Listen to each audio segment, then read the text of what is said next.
கர்த்தருக்குள் அன்பான தேவ பிள்ளைகளே, ஆண்டவரும் இரட்சகருமாகிய இயேசுவின் நாமத்தில் உங்களுக்கு என் அன்பின் வாழ்த்துக்கள். இந்த நாளிலேயும் 1 சாமுவேல் 2வது அதிகாரம் அதனுடைய 7வது வசனத்தை வாசிக்கிறேன். கர்த்தர் தரித்திரம் அடைய செய்கிறவரும் ஐஸ்வர்யம் அடைய பண்ணுகிறவருமாய் இருக்கிறார்.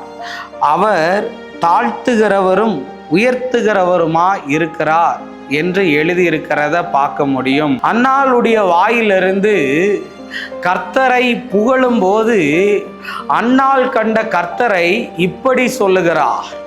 எல்லாரும் ஆண்டவர் ஐஸ்வர்யம் அடைகிறவர் என்று பேசுவோம். அவரை தொழுது கொள்கிற யாவருக்கும் அவர் ஐஸ்வர்ய சம்பன்னர் தான், இல்லைன்னு நான் சொல்லலை. ஆனால் வேதம் சொல்லுகிறது தரித்திரம் அடைய பண்ணுகிறவரும் கர்த்தர் தான், ஐஸ்வர்யம் அடைய பண்ணுகிறவரும் கர்த்தர் தான்.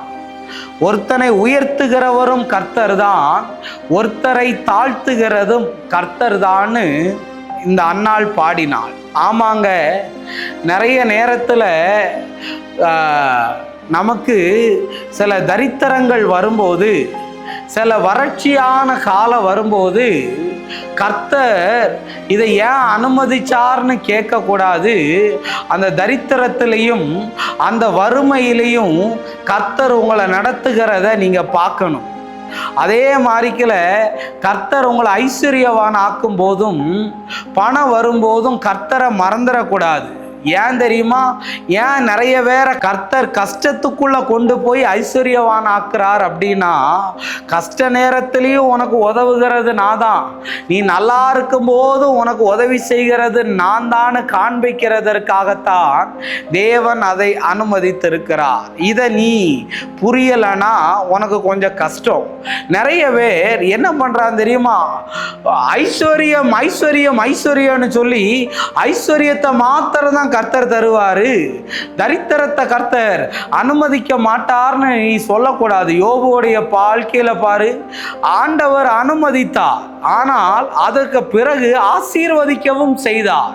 இப்படி நீ ஆண்டவரை காட்டி கொடுக்கணும். ஒரு மனுஷனுடைய ஒரு பக்கத்தை காட்டிட்டு இன்னொரு பக்கத்தை காட்டலனா அது யாருன்னே உனக்கு தெரியாது. அதனால நான் இன்னைக்கு காட்டி தரேன். உனக்கு கஷ்டம் வரும்போதும் நீ நல்லா இருக்கும் போதும் உனக்கு உதவி செய்கிறது கர்த்தர் தான் என்பதை நீ மறந்துடக்கூடாது. ஆமென். அடுத்து சொல்லப்பட்டிருக்கு, ஒருத்தனை உயர்த்துகிறவரும் தாழ்த்துகிறவரும் கர்த்தர் தான். இன்னைக்கு நான் உயர்ந்த நிலைமையில இருக்கிறேன்னு சொன்னதுக்கு காரணமும் கர்த்தர் தான், நான் தாழ்ந்து போயிட்டேன்னு சொல்றதுக்கு காரணமும் கர்த்தர் தான். ஏன்னா கர்த்தர் வஸ்தியை தள்ளி எஸ்தரை எடுக்கிற ஆண்டவர், சவுலை தள்ளி தாவீதை எடுக்கிற ஆண்டவர். உன்னை உயர்த்தணும்னா யாரை தள்ளணுமோ அவங்கள கர்த்தரால தள்ள முடியும். உன்னை தள்ளணும்னா கர்த்தர் யாரை உயர்த்தணுமோ அவங்கள உயர்த்த முடியும். அப்போ ஒன்னே ஒன்று நம்பு, என்னை உயர்த்தினாலும் கர்த்தர் தான், என்னை தாழ்த்தினாலும் கர்த்தர் தான். இதை அறிந்த பவுல் சொல்றாரு, எனக்கு தாழ்ந்திருக்கவும் தெரியும், உயர்ந்திருக்கவும் தெரியும், எல்லா நிலைமைகளிலும் மனரம்யமா இருக்க கற்றுக்கொண்டேன் என்று சொல்லுகிறார். தேவன் நடத்துறவங்க இப்படிதாங்க இருப்பாங்க. அவனுக்கு கஷ்டம் வரும்போது கர்த்தரை விட்டு போக மாட்டான், நன்மை வரும்போதும் கர்த்தரை விட்டு போக மாட்டான். இதை நீ புரிஞ்சுக்கிட்டனா உன் லைஃப் ஆசீர்வதிக்கப்படும். நம்ம ஜெபிப்போம். அன்பான நல்ல ஆண்டவரே, இந்த நேரத்திற்காக நன்றி. ஆண்டவரே, நீர் எங்களோடு பேசின நல்ல வார்த்தைகளுக்காக நன்றி சொல்லுகிறேன். ஆவியானவர் எங்களோடு பேசி இந்த பிள்ளைகளையும் ஆறுதல் படுத்துகிறதற்காய் நன்றி. இயேசுவின் நாமத்தில் வேண்டுகிறேன் நல்ல பிதாவே. ஆமென், ஆமென். God bless you. கர்த்தர் உங்களை ஆசீர்வதிக்கிறார்.